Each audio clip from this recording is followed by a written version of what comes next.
Good afternoon, and welcome to today's New York Foreign Press Center briefing on Biden-Harris administration's engagement with international partners on responsible state behavior in cyberspace. My name is Navish Siddiqui, and I'm today's moderator. Just a reminder, this briefing is on the record. It's a pleasure to introduce our speaker, Ann Neuberger, Deputy Assistant to the President and Deputy National Security Advisor for Cyber and Emerging Technology. Previously, Ms. Neuberger served as the National Security Agency's Director of Cybersecurity, where she led the NSA's cybersecurity mission. Prior to this role, Ms. Neuberger led NSA's election security effort and served as the Assistant Deputy Director of NSA's Operation Directorate, where she oversaw foreign intelligence and cybersecurity operations. I will go over a few ground rules. This briefing is on the record. Following Ms. Neuberger's opening remarks, I will open the floor for questions. And if you have a question, please go to the participant field and raise your virtual hand and wait for me to call on you. When called on, kindly enable your audio and your video and identify yourself by your full name and your outlet.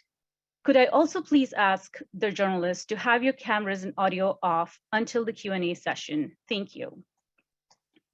And with that, it is my pleasure today to introduce Deputy National Security Advisor Ann Neuberger as our speaker. Ms. Neuberger, please take it away. Thank you, Mavish. And thank you to all of those joining us today. Technology makes our lives better, from voice-assisted devices helping people with disabilities, to agricultural technology detecting and fighting disease to protect crops. Technology provides new and unprecedented benefits to citizens and businesses around the world.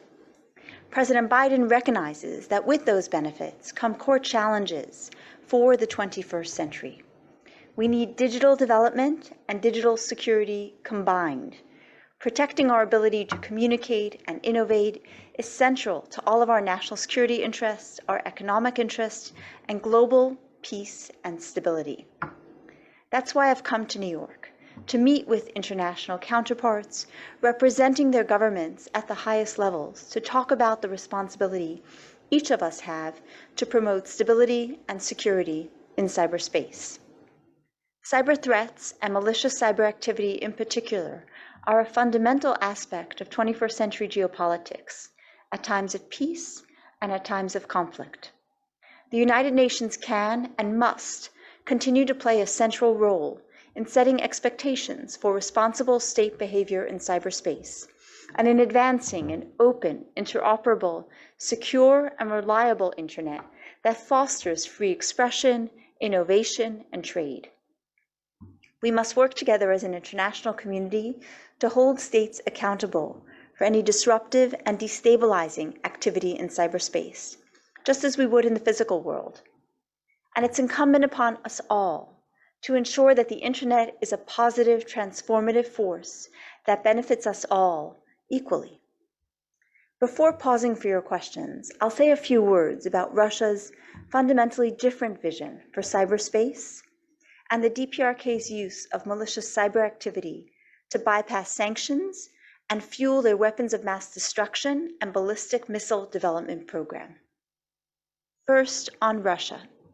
Since Russian President Vladimir Putin launched his unprovoked and brutal invasion of Ukraine, the ceaseless bombardment of Ukraine's cities and critical infrastructure by Russia's forces has created one of the fastest growing humanitarian crises in recent decades. In addition to kinetic activity, Russia has used cyber attacks as an important component of its force projection and to sow discord, all consistent with its playbook. Russia's actions in Ukraine and its diplomatic actions in the United Nations cyber forums all demonstrate a common goal. We believe Russia's ambitions at the UN, often supported by other authoritarian regimes like China, challenge international security, peace, and stability, as they represent a multi-front strategic effort to reshape existing international standards and norms governing cyberspace. To undermine the technical underpinnings of the internet, leverage digital authoritarianism to trample human rights, and dilute accountability for authoritarian countries' malicious conduct in cyberspace. Russia has long sought to use the UN system, particularly the International Telecommunications Union, to introduce top-down controls on the internet as a way to achieve its authoritarianism digitally in cyberspace. Before closing, I also want to highlight an action the US took last week related to the DPRK's ongoing malicious cyber activity. The DPRK relies on illicit activity, including cybercrime, to generate revenue for its WMD and ballistic missile program, as it works to evade robust UN and US sanctions. Last week, the US government attributed the recent theft of $620 million in crypto to the DPRK government, and following that, the Treasury Department designated the wallet in which those stolen funds had been held to ensure that other actors did not move funds related or conduct transactions related to that wallet. This highlights to us the degree to which illicit use of cryptocurrency is used by the DPRK, including theft and hacking, to fuel their program. Recognizing that the system of anti-money laundering, which we have built together globally in the fiat currency world, must now be brought into the cryptocurrency world. And recognizing the need to build capacity in countries around the world, last October, the United States launched a counter-ransomware initiative, of which one core pillar, led by the United Kingdom and Singapore, focuses on countering illicit use of cryptocurrency and building capacity. And the United States will be conducting briefings and educating regarding how one analyzes the blockchain and identifies illicit use of cryptocurrency to lift up and ensure that we can counter use of cryptocurrency to evade sanctions, theft of cryptocurrency to fuel malicious activity like the activity we're highlighting here. In parallel to both the attribution of the theft to the DPRK and the designation of the wallet to make it difficult to further launder the funds, the US also published cybersecurity guidance to the crypto community on protecting crypto exchanges, gaming related to crypto, to ensure such activities are difficult to continue to do. So again, which brings me to the purpose of my visit to New York. We must work together as an international community to hold states accountable for disruptive and destabilizing activity in cyberspace, because the positives of technology and the internet well outweigh those negatives, but we need to work together to ensure we can enjoy those benefits. I'll now take a few questions. Thank you, Ms. Neuberger, for your opening remarks. Let's open the floor for questions. If you have a question, please raise your hand and wait for me to call on you. You're also welcome to type your question in the chat room.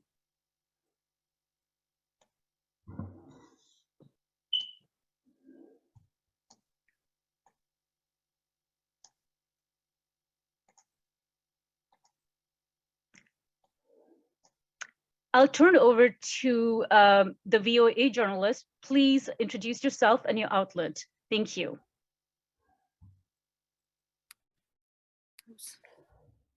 Ms. Neuberger, thank you so much for doing this. You just mentioned about North Korea.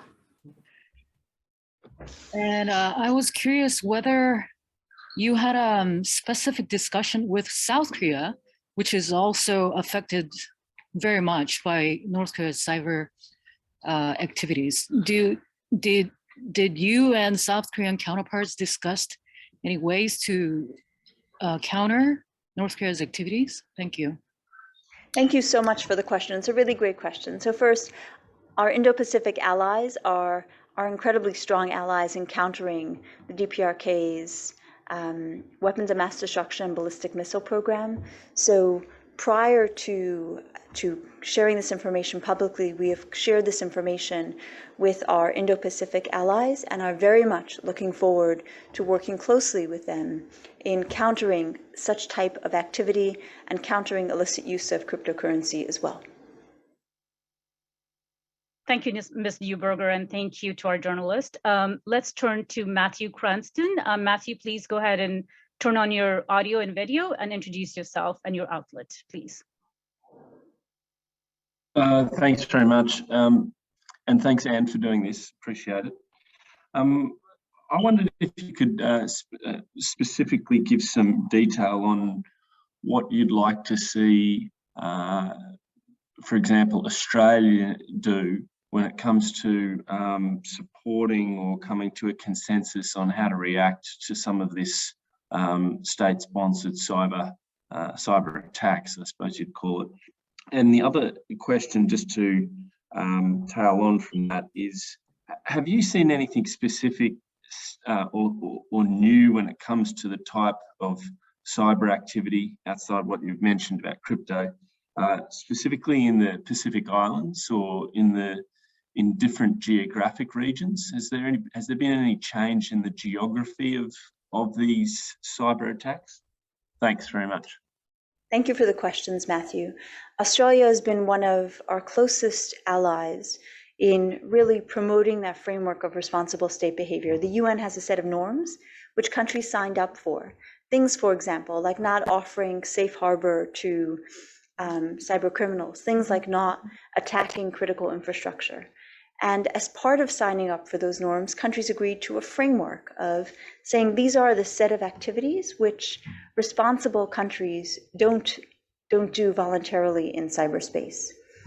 As part of implementing those norms, the first step often is that when irresponsible, malicious activity occurs, countries come together and attribute it. They say X country, Y country was responsible, and then discuss what are appropriate consequences to enforce that norm. Australia has joined us in multiple attributions over the last couple of years, from the Chinese compromise of Microsoft Exchange that compromised thousands of servers around the world, to the SolarWinds activity which Russia conducted almost a year and a half ago. So certainly Australia has led and joined in that way. I'll also note while we look at the malicious actor, we also know what we need to do at home to lock our digital doors, and Australia's recent passage of critical infrastructure legislation is very much a hallmark of what countries need to do to ensure there is adequate security to protect critical services their citizens rely on.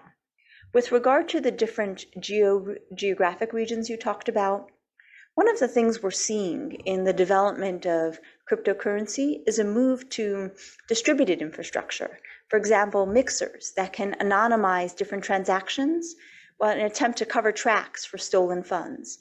Those are distributed all around the world, and it's one of the reasons why we're putting such effort in building capacity and educating, and frankly showing that we can still designate those distributed entities and ensure that we can still impose sanctions to ensure that when they're used to fuel illicit use like the DPRK's ballistic missile program, we will pursue and hunt down those activities. Sorry, can I just ask a follow-up question to that? So it was good of you to thank Australia for the work it's done in cooperating with the US in reaction to it. But my question is specifically more about what you'd like to see the Australians do that they haven't done already. Is there something that you'd like to sort of gain more support from allies like Australia when it comes to your actions to help secure the cyber world? Yes, very much so. The first piece is what I mentioned, is really locking digital doors at home, particularly of critical infrastructure, which countries around the world are now starting to do. The second aspect of that is helping us implement international norms. The norms exist, they're often not implemented. And the way we need that to be implemented is by calling out activity and then putting in place consequences. So working through those processes to make it more quick and more agile for us to both attribute activity and call out those consequences. And finally, one of the reasons I'm here at the UN is the UN has really been a forum for cyber policy in the first and third committees, and some of our discussions today, which I won't preview at this time, have been around how do we advance a positive image. So there's a global cybercrime treaty. Let's discuss what countries need in that treaty so that we can ensure that we put in place an environment that can achieve what global law enforcement needs, but also ensure that some of the Russian goals for the treaty, for example, noting that dissident behavior is not permitted, or calling out that behavior in a negative way does not make its way into the treaty. So working together closely to ensure we advance our vision of a democratic, secure, open, and interoperable internet and protect individuals online while countering some of the more authoritarian approaches which have made some progress and we want to counter. Thank you, Ms. Neuberger. We have time for one last question, and I will actually convey the question that came from Michael Huber from Asahi Shimbun, Japan.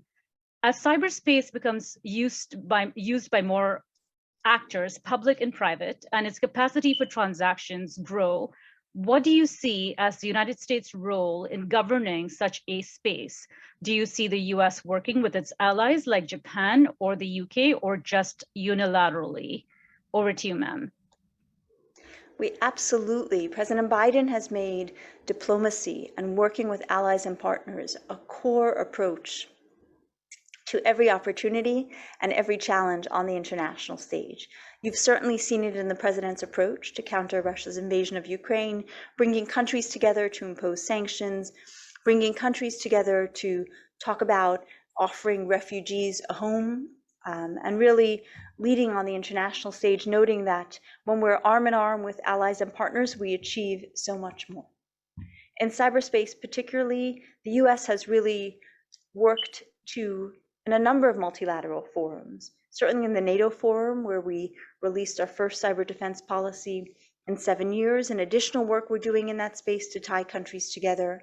Certainly in the EU forum, where we have a number of tech and trade initiatives, and certainly in the UN forum, where we're working to implement that responsible state behavior in cyberspace. So absolutely, there's a number of areas coming out of today's discussion. For example, how we bring together digital development and digital security in a combined approach, how we ensure that the benefits of digital advancements, whether in jobs or in learning or in tech, can be felt more broadly around the world. These are all takeaways we have from today's discussion to continue to advance both US leadership, but also US partnership with allies and partners around the world in this important area. Well, thank you so much, Ms. Neuberger. We are now out of time. We appreciate Deputy National Security Advisor Ann Neuberger's time and participation in this briefing. Thank you to the members of the media for attending this briefing. Today's briefing was on the record. I will share a transcript with everyone who's participating today, and it will also be posted on our website, www.fpc.state.gov. If you do publish a story as a result of this briefing, kindly share it with us by emailing us at nyfpc@state.gov. And with that, thank you so much. Have a wonderful day. Thank you, Mavish, and thank you all. Thank you.